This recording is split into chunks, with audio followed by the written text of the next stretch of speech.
वैभव मांगले आणि त्यांच्या मध्यात भासाभास करूया. सर, आपल्याला कसे वाटते या 55व्या इफी निमित्तात गोव्यामध्ये यायला? नमस्कार, मी वैभव मांगले आणि पहिल्यांदाच मी इफी चा हा फेस्टिवल जो आहे तो अटेंड करतो आहे आणि 55वा फिल्म फेस्टिवल इथे होतो आहे गोव्यामध्ये.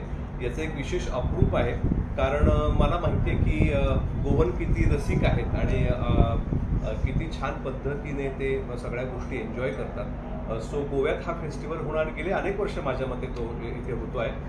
आमची फिल्म आहे स्नो फ्लॉवर नावाची आणि ज्याचे डिरेक्टर आहेत गजेंद्र आहिरे, छाया कदम आणि मी याच्यामध्ये लीड रोलमध्ये आहोत. सो आमची फिल्म आत्ता इथे 11:30 वाजता आहे आणि खूप मजा येते गोव्यात. ॲक्च्युली आमचे नाटकाचे प्रयोग पण असतात. बाय द वे आमचा जानेवारीमध्ये मर्डरवाले कुलकर्णीचा दौरा पण आहे गोव्यामध्ये.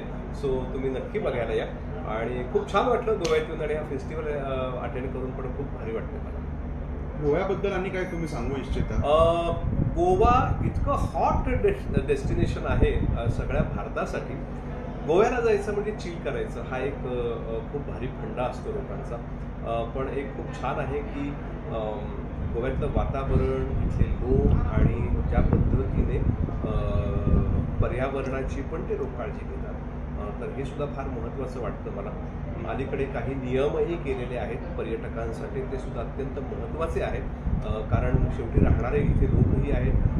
त्यांना सुद्धा त्याचा कुठल्याही प्रकारे त्रास होता कामा नये याची काळजी सगळ्यांनीच घ्यायला पाहिजे. एक हॉट टुरिस्ट सेंटर आहे, डेस्टिनेशन आहे. सो गोव्यात येणं म्हणजे हे आमच्यासाठी हो.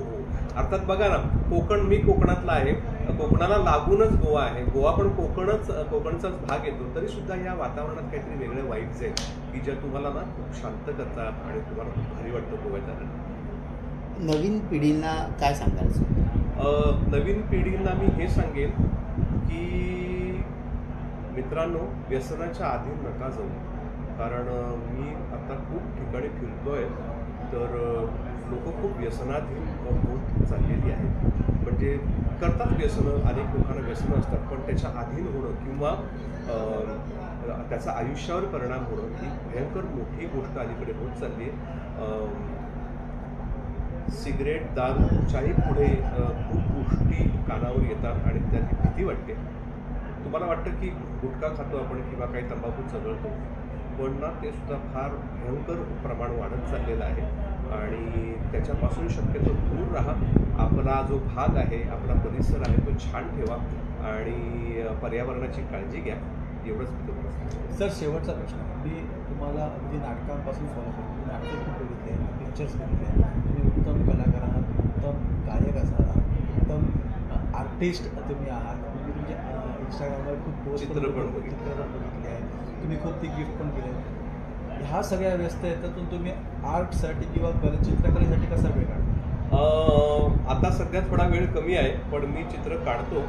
कारण तो ना, मी नेहमी असं म्हणतो की एक कला दुसऱ्या कलेला बांधून असते किंवा ती ना एकत्रच तुमच्या बरोबर असते.